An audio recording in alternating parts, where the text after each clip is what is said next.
Hi friends, Christine here, and I wanted to do an additional video, and I may do one or two more, on a variation in how to fold the paper for the kit, for the Blessed Mother kit, that gives you a different effect. So you saw this one that has the basic accordion, and it's printed on both sides of the paper.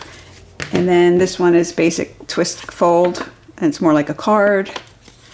And then this is the one that I'm going to show today. And it's another accordion, but it's printed on both sides with the same border designs, but it's only printed on one side of the paper. And then you construct it to appear like it's both sides printed. So that's what we're doing today. I hope it's something you're into and can have fun with. And again, you could do the same thing with any other paper, not just the kits, but obviously I designed it for the kit. So here we go. So now I've already created new covers for this, and I'll link to the video that I show a few different times how to make the covers, but that's pretty simple and straightforward, and you could probably figure it out all on your own. So now we are going to cut out these papers, and I want to show you the difference, and then I'm just going to cut them both out separately. First I'm going to score, because again, that really is going to make life easier when the time comes to get the little book together. Just going down these score lines lightly with the back of the knife. And hello stomach, I already fed you once. And then along the longer fold as well. So then I'm going to cut them out, and what I'm going to do is, for this version, I know I don't need any of these tabs, so I'm going to get rid of them. You're welcome for the sound effects. Okay, so I'm going to cut that, and I'm going to cut this side. Now the other tabs on the other ends, I don't know yet which I might want, so I'm going to leave them both on. We're not going to need both ends of tabs ultimately. And you could even leave a little bit more. I'm going to trim right to the artwork, but this is going to be hidden, so if you wanted a little bit more stability, you could just leave this edge of the paper as well. So there we go. All right, so there's one. And now I'm going to just quickly do the other one. All right, so you can see on this one, I actually cut the ends off because I know I only need tabs on one of the two sheets of paper. So now I am going to fold them down the middle on my little score line. And that keeps them well and tidy. And then I'm going to fold them on these score lines, which are even more helpful in getting a simple fold in place. And again, you just want to make sure that it's as straight as possible and burnish it all down. All right, so now I'm going to miter these corners, and again, I'm still going to cut one of them off, but I don't want to make that decision until I lay it all out. I'm just going to miter them. You can follow my artwork, or you can see this one's a little off. There we go. Or just do what I'm doing here and just clip it. Okay, so now basically what we want to do is we want to stick our little mitered tab into here, and that's how we're going to join them. So let's see, how would I like it to go? This side and this side. I'm going to do it this way.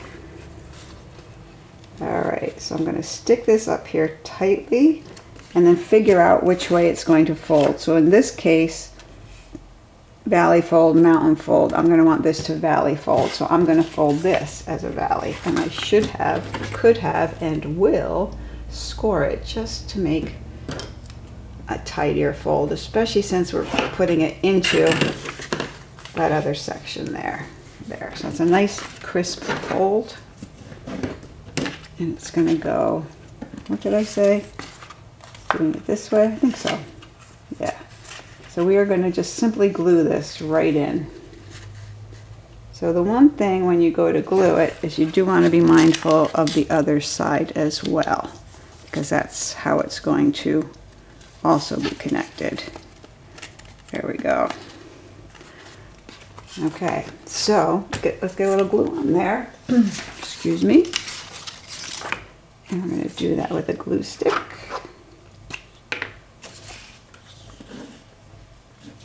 And right along each side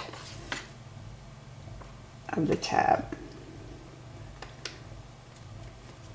I'm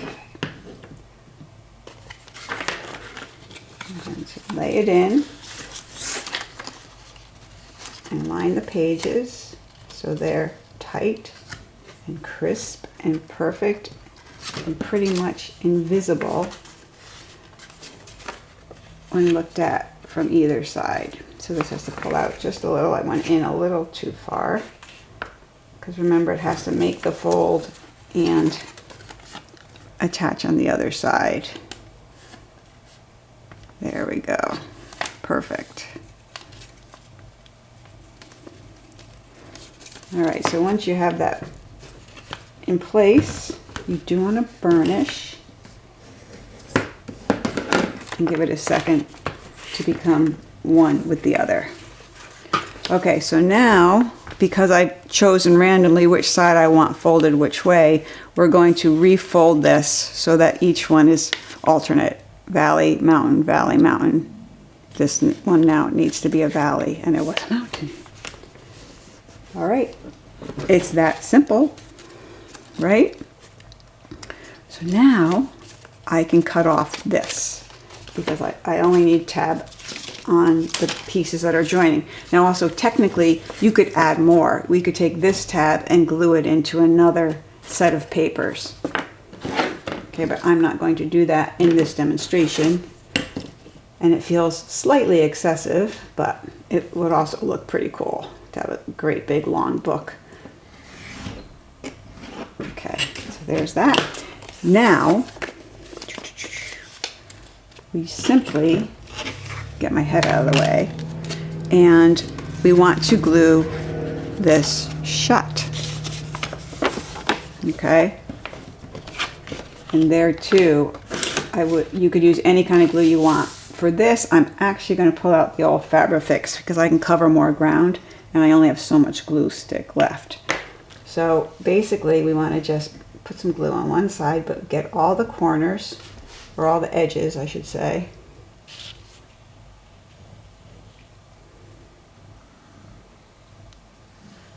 And then just sort of fill in the gaps. And, you know, this could be done, oops, all with glue stick as well. And if I had a bigger glue stick with me, I probably would do it, but that little guy was going to be a little bit tedious. So there we go.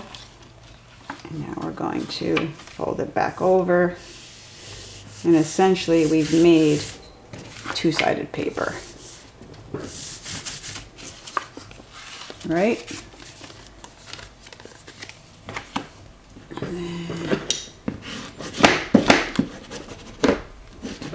This you really want to give a good burnish to. Let the glue come out the edges. Of course, clean it up where it does. Nice. All right, so now for this I'm going to use the Fabrifix again because just as easily. So now I'm going to decide which is going to be the front. It's not really the front, but it kind of is the front because it'll open in both directions. So there too, we're going to lose this one to the front and this one to the back, but that's okay. We have other pretty ones. So now, just again, out to the edges, and then fill it in. And then center it on one cover. Doesn't matter which. And then open it up. Come on. Yeah, see, the Fabrifix tends to make a little bit of a mess. And it also, while I normally appreciate the extended working time, with the glue stick it dries quickly and I can go right on to the next part. But it's still very centered, so that's good. So now we're going to do the same thing. And add